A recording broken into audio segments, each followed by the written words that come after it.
मृत्यु एक ऐसा सत्य जो हमें जीवन के सबसे बड़े रहस्य के सामने लाकर खड़ा कर देता है। यह जीवन का वह अंतिम अध्याय है जिसे हर जीव को एक दिन पढ़ना ही होता है। लेकिन यह भी एक ऐसी सच्चाई है जिसे हम कभी पूरी तरह समझ नहीं पाते। जब कोई प्रिय व्यक्ति हमें छोड़कर चला जाता है तो दिल के भीतर एक खालीपन सा बन जाता है। आंखों में आंसू, दिल में दर्द और मन में बस यही सवाल रहता है, क्यों? आखिर क्यों मृत्यु इतनी अटल और अवश्यंभावी है? मृत्यु केवल एक अंत नहीं है, यह एक यात्रा है। यह आत्मा का शरीर से मुक्त होकर एक नई दिशा की ओर प्रस्थान है। लेकिन इस यात्रा को समझ पाना आसान नहीं। जब किसी अपने की अंतिम यात्रा शुरू होती है तो यह केवल उस व्यक्ति के लिए नहीं बल्कि उसके अपनों के लिए भी एक गहरी भावनात्मक यात्रा होती है। जब हम किसी शव को अंतिम संस्कार के लिए लेकर जाते हैं तब राम नाम सत्य है कि बोल न केवल जीवन की क्षण भंगुरता को प्रकट करते हैं बल्कि यह भी याद दिलाते हैं कि इस संसार में केवल भगवान का नाम ही सत्य है। क्या आपने कभी यह महसूस किया है कि मृत्यु के समय एक गहरी शांति और दर्द दोनों का संगम होता है? ऐसा लगता है मानो आत्मा खुद को संसार के बंधनों से मुक्त करने की कोशिश कर रही हो। लेकिन इसके साथ कई सवाल भी उठते हैं। क्या मृत्यु से पहले आत्मा संकेत देती है? क्या शरीर और प्रकृति हमें इस सत्य के लिए तैयार करते हैं? और जो संस्कार मृत्यु के बाद किए जाते हैं उनका उद्देश्य क्या है? मृत्यु केवल एक व्यक्ति की नहीं होती, यह एक पूरे परिवार, एक पूरे समाज पर गहरा असर छोड़ती है। जब कोई व्यक्ति हमें छोड़कर जाता है तो उसकी यादें, उसकी बातें और उसके साथ बिताए पल जीवन भर हमारे साथ रहते हैं। लेकिन क्या हम यह जानते हैं कि मृत्यु के बाद आत्मा कहाँ जाती है और वह 13 दिनों तक किस अवस्था में रहती है? सनातन धर्म में मृत्यु को केवल एक शारीरिक प्रक्रिया नहीं बल्कि एक आध्यात्मिक यात्रा माना गया है। हमारे धर्म ग्रंथों में बताया गया है कि मृत्यु से पहले व्यक्ति के जीवन में कई संकेत आते हैं। ये संकेत हमें यह समझने का अवसर देते हैं कि हमारा अंत निकट है और यह संकेत हमें अपने जीवन को सुधारने और ईश्वर के प्रति समर्पित करने की प्रेरणा देते हैं। हर मृत्यु हमें जीवन का एक गहरा संदेश देती है। यह जीवन अमूल्य है, इसे मोहमाया में बर्बाद करने के बजाय हमें इसे ईश्वर की भक्ति और धर्म के मार्ग पर चलकर बिताना चाहिए। आज हम एक ऐसी कथा सुनाएंगे जो न केवल मृत्यु के रहस्यों को उजागर करेगी बल्कि यह भी बताएगी कि मृत्यु के समय आत्मा के साथ क्या होता है। यह कथा उन भावनाओं को भी छुएगी जिन्हें हम अक्सर व्यक्त नहीं कर पाते। वह दर्द, वह शून्यता और वह अनकहा प्रेम जो किसी के चले जाने के बाद हमारे दिलों में रह जाता है। तो आइए इस गहरी और भावनात्मक यात्रा पर हमारे साथ चलें और जानें मृत्यु के पीछे छिपे उन रहस्यों को जिन्हें समझकर आप जीवन को एक नई दृष्टि से देख पाएंगे। इस संसार में मृत्यु को लेकर सबसे बड़ा रहस्य यह है कि इसे सभी लोग निश्चित रूप से अनुभव करते हैं, फिर भी इसके बारे में बहुत कम जानते हैं। मृत्यु जीवन का ऐसा सत्य है जिसे कोई नकार नहीं सकता। यह एक ऐसी प्रक्रिया है जो हमें इस संसार के भौतिक बंधनों से मुक्त करके एक नई यात्रा पर ले जाती है। लेकिन मृत्यु के साथ जुड़े कई सवाल, कई रहस्य आज भी हमें सोचने पर मजबूर करते हैं। क्या आपने कभी सोचा है कि मृत्यु के समय व्यक्ति को कौन कौन से संकेत मिलते हैं? क्या आपने यह जानने की कोशिश की है कि मृत्यु के बाद किए जाने वाले संस्कार क्यों इतने महत्वपूर्ण हैं? हमारे धर्म में यह क्यों कहा गया है कि मृत व्यक्ति के पैरों के अंगूठे बांध दिए जाएं? श्मशान ले जाते समय राम नाम सत्य है क्यों बोला जाता है? और सबसे बड़ा सवाल, मृत्यु के बाद 13वीं क्यों मनाई जाती है? सनातन धर्म में मृत्यु को केवल जीवन का अंत नहीं बल्कि आत्मा की नई यात्रा का आरंभ माना गया है। यही कारण है कि हमारे ऋषियों और ग्रंथों ने मृत्यु और इसके बाद की प्रक्रियाओं को विस्तार से समझाया है। श्रीमद् भगवद गीता, गरुड़ पुराण और अन्य धर्म ग्रंथों में मृत्यु से पहले के संकेत, आत्मा की यात्रा और संस्कारों का महत्व बारीकी से बताया गया है। आज हम आपको एक ऐसी कथा सुनाने जा रहे हैं जो न केवल आपकी जिज्ञासाओं को शांत करेगी बल्कि आपको यह भी सिखाएगी कि जीवन और मृत्यु के इस चक्र को कैसे समझा जाए। इस कथा में अर्जुन अपने मन में उठ रहे गहरे सवालों के साथ श्री कृष्ण के पास आते हैं। वह श्री कृष्ण से पूछते हैं कि मृत्यु के समय आत्मा के साथ क्या होता है और मृत्यु के बाद किए जाने वाले हर एक संस्कार का क्या महत्व है। श्री कृष्ण, जो ज्ञान और सत्य के सागर हैं, अर्जुन के हर प्रश्न का उत्तर विस्तार से देते हैं। वह बताते हैं कि मृत्यु केवल शरीर का अंत है, आत्मा का नहीं। वह समझाते हैं कि आत्मा के लिए शांति और मोक्ष प्राप्त करना कितना आवश्यक है और इसके लिए हमारे धर्म में जो विधियां बताई गई हैं उनका पालन करना क्यों महत्वपूर्ण है। श्री कृष्ण यह भी बताते हैं कि मृत्यु से पहले व्यक्ति के शरीर और आत्मा को क्या संकेत मिलते हैं। यह संकेत हमें यह समझने का अवसर देते हैं कि हमारा समय निकट है और हमें अपने जीवन को धर्म, भक्ति और सत्य के मार्ग पर ले जाना चाहिए। इसके अलावा वह यह भी बताते हैं कि मृत शरीर के पैरों के अंगूठे क्यों बांध दिए जाते हैं और श्मशान यात्रा के दौरान राम नाम सत्य है क्यों कहा जाता है। श्मशान की पवित्र भूमि, जो जीवन और मृत्यु के बीच का सेतु मानी जाती है, वह हमें सिखाती है कि जीवन में किए गए कर्म ही हमारे साथ जाते हैं।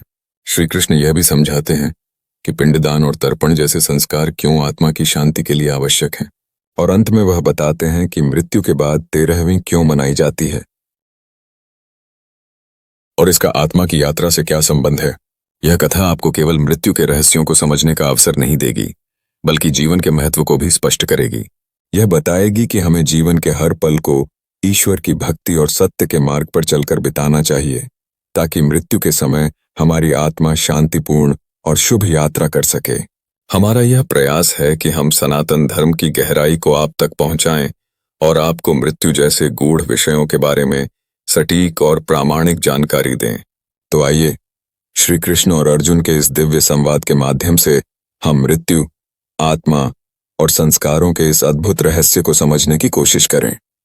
आपका अपना channel truth and fact SJ Sanatan Dharma की पवित्र शिक्षाओं को आप तक लाने का कार्य कर रहा है। इसे अंत तक देखें और अपने जीवन को इस दिव्य ज्ञान से आलोकित करें। सनातन धर्म में मृत्यु को जीवन का अंत नहीं, बल्कि एक नई यात्रा का आरंभ माना गया है। आत्मा अमर है और मृत्यु केवल इस संसार के बंधनों से मुक्त होने का अवसर है। मृत्यु के समय और उसके बाद किए जाने वाले कर्म और संस्कार आत्मा को मोक्ष प्राप्ति की ओर ले जाते हैं। यही कारण है कि हमारी संस्कृति में मृत्यु को इतना पवित्र और गूढ़ महत्व दिया गया है। आज इस कथा के माध्यम से हम समझेंगे कि मृत्यु से पहले आत्मा को कौन कौन से संकेत मिलते हैं, अंतिम संस्कार की विधि का महत्व क्या है, मृत व्यक्ति के दोनों पैरों के अंगूठे क्यों बांधे जाते हैं, श्मशान यात्रा में राम नाम सत्य है क्यों कहा जाता है और 13वीं क्यों मनाई जाती है। महाभारत युद्ध समाप्त हो चुका था। युद्ध के बाद अर्जुन मन में अनेक सवाल लेकर द्वारका पहुंचे। उनके हृदय में मृत्यु और आत्मा से जुड़ी गहरी जिज्ञासा थी। उन्होंने श्री कृष्ण से कहा, हे केशव, आपने गीता में आत्मा की अनश्वरता के बारे में कहा है, लेकिन मुझे यह समझ नहीं आता कि मृत्यु के समय आत्मा के साथ क्या होता है। हमारे धर्म में जो भी संस्कार किए जाते हैं, उनका उद्देश्य क्या है और मृत्यु के संकेत क्या होते हैं। श्री कृष्ण मुस्कुराए और बोले, हे पार्थ, तुम्हारे प्रश्न गहरे और सार्थक हैं। मृत्यु केवल शरीर का अंत है, आत्मा का नहीं। परंतु आत्मा की यात्रा को सरल और शुभ बनाने के लिए जो भी विधियां हमारे धर्म में बताई गई हैं, वे अत्यंत महत्वपूर्ण हैं। मैं तुम्हें विस्तार से बताता हूं। श्री कृष्ण ने बताया कि प्रकृति और शरीर मृत्यु के समय कुछ संकेत देते हैं। इन संकेतों को पहचानने से व्यक्ति अपने जीवन को सुधार सकता है और धर्म के मार्ग पर चल सकता है। पहला संकेत यह है कि शरीर धीरे धीरे अपनी ताकत खोने लगता है। व्यक्ति को सामान्य काम करने में कठिनाई होती है और उसकी इंद्रियां शिथिल हो जाती हैं। दूसरा संकेत सांसों से जुड़ा है। मृत्यु से पहले व्यक्ति की सांसें असामान्य हो जाती हैं। वे धीमी और गहरी हो सकती हैं। कई बार ऐसा लगता है कि व्यक्ति सांस रोकने की कोशिश कर रहा है। तीसरा संकेत यह है कि व्यक्ति का मन और आत्मा सांसारिक मोह माया से दूर होने लगते हैं। उसे अपने परिवार और प्रियजनों से अलगाव महसूस होता है। चौथा संकेत यह है कि व्यक्ति को दिव्य दर्शन होते हैं। कई बार वह अपने पूर्वजों या किसी दिव्य आत्मा को देखता है, जो उसे अपने साथ बुलाने का संकेत देती है। श्री कृष्ण ने कहा कि मृत्यु के संकेत हमें यह समझने का अवसर देते हैं कि जीवन क्षणभंगुर है। इन्हें पहचानकर व्यक्ति अपने अंतिम समय में भक्ति, साधना और आत्मशुद्धि के मार्ग पर चल सकता है। अर्जुन ने पूछा, हे माधव, मृत्यु के बाद हमारे धर्म में जो संस्कार किए जाते हैं, उनका महत्व क्या है। श्री कृष्ण ने उत्तर दिया, पार्थ, मृत्यु के बाद आत्मा एक नई यात्रा पर निकलती है। यह यात्रा यमलोक या स्वर्गलोक की ओर होती है, जहां उसके कर्मों का हिसाब लिया जाता है। लेकिन यदि आत्मा को मृत्यु के बाद सही दिशा न मिले तो वह भटक सकती है। यही कारण है कि मृत्यु के बाद के संस्कार आत्मा को मोक्ष की ओर ले जाने में सहायक होते हैं। श्री कृष्ण ने विस्तार से समझाया कि अंतिम स्नान, शव को सफेद वस्त्र में लपेटना और मुख में गंगा जल और तुलसी का पत्ता देना आत्मा को शुद्ध और शांत करता है। यह आत्मा को यह संदेश देता है कि वह अपने भौतिक शरीर के बंधन से मुक्त हो चुकी है। अर्जुन ने जिज्ञासावश पूछा, हे केशव, मृत व्यक्ति के दोनों पांव के अंगूठे क्यों बांध दिए जाते हैं? श्री कृष्ण ने समझाया, जब आत्मा शरीर छोड़ती है तो शरीर निष्क्रिय हो जाता है। इसे स्थिर और सीधा रखने के लिए दोनों पांव के अंगूठे बांध दिए जाते हैं। यह प्रतीकात्मक रूप से यह भी दर्शाता है कि आत्मा अब शरीर के बंधन से मुक्त हो चुकी है। यह विधि आत्मा को उसकी यात्रा पर केंद्रित रहने में सहायता करती है। श्मशान यात्रा के दौरान राम नाम सत्य है कहने का उद्देश्य जीवन के सत्य को समझाना है। श्री कृष्ण ने कहा, पार्थ, यह वाक्य यह याद दिलाता है कि इस संसार में केवल भगवान का नाम और सत्य शाश्वत हैं। मृत्यु यह सिखाती है कि मनुष्य के साथ केवल उसके कर्म और भगवान का नाम जाता है। श्मशान में शव का दाह संस्कार करना शरीर को पंचतत्वों में विलीन करने का प्रतीक है। यह दिखाता है कि हमारा शरीर मिट्टी, जल, अग्नि, वायु और आकाश से बना है और मृत्यु के बाद इन्हीं तत्वों में लौट जाता है। श्री कृष्ण ने पिंडदान और तर्पण की विधियों का महत्व बताते हुए कहा कि ये आत्मा को शांति देने के लिए किए जाते हैं। पिंडदान के माध्यम से परिजन मृत आत्मा को भोजन अर्पित करते हैं, जिससे आत्मा को यमलोक की यात्रा में सहायता मिलती है। तर्पण के माध्यम से पूर्वजों को जल अर्पित किया जाता है, जो उनकी तृप्ति के लिए आवश्यक है। हे पार्थ, मृत्यु के बाद की यात्रा का रहस्य अत्यंत गूढ़ और महत्वपूर्ण है। इसे समझने के लिए तुम्हें जीवन, मृत्यु और आत्मा के उस गहन सत्य को जानना होगा जो इस संसार के नियमों को संचालित करता है। जब किसी व्यक्ति का शरीर नष्ट हो जाता है तो उसकी आत्मा इस स्थूल संसार से सूक्ष्म और आध्यात्मिक यात्रा पर निकलती है। इस यात्रा का आरंभ उस समय होता है जब आत्मा शरीर को त्याग कर पृथ्वी और यमलोक के बीच की स्थिति में रहती है। यह समय कुल 13 दिनों का होता है और इसी अवधि में आत्मा के लिए किए गए संस्कार और कर्मकांड उसकी दिशा और गति को निर्धारित करते हैं। कृष्ण ने आगे कहा, हे अर्जुन, जब किसी व्यक्ति की मृत्यु होती है तो उसकी आत्मा तुरंत शरीर छोड़कर पृथ्वी और यमलोक के बीच एक सूक्ष्म अवस्था में प्रवेश करती है। यह अवस्था उसकी भूतकालीन कर्मों की समीक्षा और अगले जीवन की तैयारी के लिए होती है। इन 13 दिनों में आत्मा को अपने कर्मों का फल देखने का अवसर मिलता है। आत्मा के इस संक्रमण काल में परिवार द्वारा किए गए हवन, पूजा, तर्पण और दान उसकी यात्रा को सुगम और शुभ बनाते हैं। अर्जुन ने उत्सुकता से पूछा, हे केशव, इन 13 दिनों में जो संस्कार किए जाते हैं उनका आत्मा पर क्या प्रभाव पड़ता है? श्री कृष्ण ने उत्तर दिया, हे अर्जुन, मृत्यु के पश्चात आत्मा को शांति और मोक्ष प्रदान करने के लिए ये संस्कार अत्यंत आवश्यक हैं।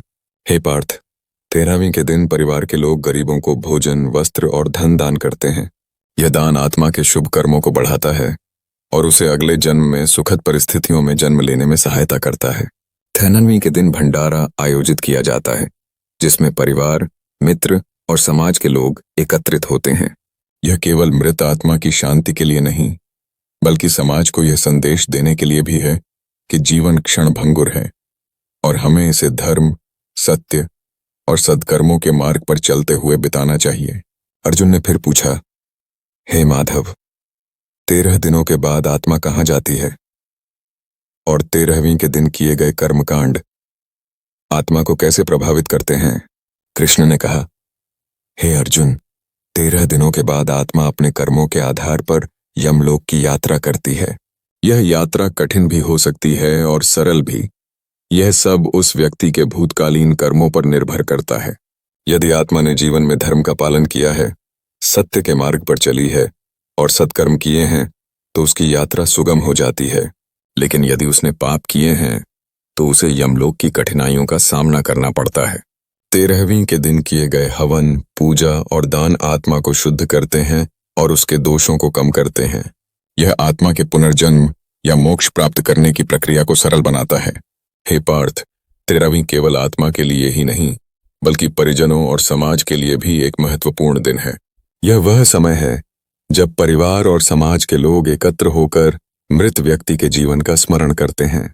यह दिन परिजनों को यह सिखाता है कि मृत्यु केवल एक अंत नहीं है, बल्कि आत्मा की नई यात्रा की शुरुआत है। 13वीं का उद्देश्य शोक में डूबे परिजनों को यह संदेश देना है कि मृत्यु एक प्राकृतिक प्रक्रिया है और हमें इसे स्वीकार करके अपने जीवन को ईश्वर की भक्ति और धर्म के मार्ग पर बिताना चाहिए। हे अर्जुन, 13वीं का महत्व आत्मा की शांति और मोक्ष के लिए किया गया एक आध्यात्मिक प्रयास है। यह दिन हमें यह सिखाता है कि जीवन में हर पल को धर्म, सत्य और सत्कर्मों के साथ जीना चाहिए। जब हम 13वीं के संस्कार करते हैं तो हम न केवल आत्मा को विदाई देते हैं, बल्कि अपने जीवन को एक नई दृष्टि से देखने का अवसर भी प्राप्त करते हैं। मृत्यु केवल शरीर का अंत है, आत्मा तो अमर है। इसलिए हे पार्थ, जीवन में सदा धर्म के मार्ग पर चलो, क्योंकि यही वह मार्ग है जो मृत्यु के बाद आत्मा को मोक्ष तक ले जाता है। इस प्रकार अर्जुन ने श्री कृष्ण के माध्यम से मृत्यु के बाद आत्मा की यात्रा और 13वीं के महत्व को समझा और इसे अपने जीवन में आत्मसात किया। श्री कृष्ण ने कहा, पार्थ, मृत्यु से डरने की आवश्यकता नहीं है। यह केवल एक शरीर का अंत है, आत्मा का नहीं। अच्छे कर्म, धर्म का पालन और भगवान के प्रति भक्ति ही आत्मा को मोक्ष की ओर ले जा सकते हैं। मृत्यु के संकेत, संस्कार और 13वीं के महत्व को समझकर हम ये सीखते हैं कि जीवन केवल सांसारिक सुखों के लिए नहीं है। इसका उद्देश्य आत्मा को पवित्र करना और मोक्ष प्राप्त करना है। इसलिए हमें अपने जीवन को सत्य, धर्म और ईश्वर भक्ति के मार्ग पर चलकर बिताना चाहिए। आपका channel truth and fact SJ सनातन धर्म की गहराइयों को उजागर करता रहेगा। हमारे साथ जुड़े रहिए और धर्म की सच्चाई को जानिए। अगर आपको हमारी ये कहानी अच्छी लगी और इससे कुछ सीखने को मिला तो इसे लाइक करें, शेयर करें और हमारे channel truth and fact SJ को सब्सक्राइब करना न भूलें। हम इसी तरह की और भी प्रेरणादायक कहानियां आपके लिए लाते रहेंगे। धन्यवाद। फिर मिलते हैं एक नई कहानी के साथ।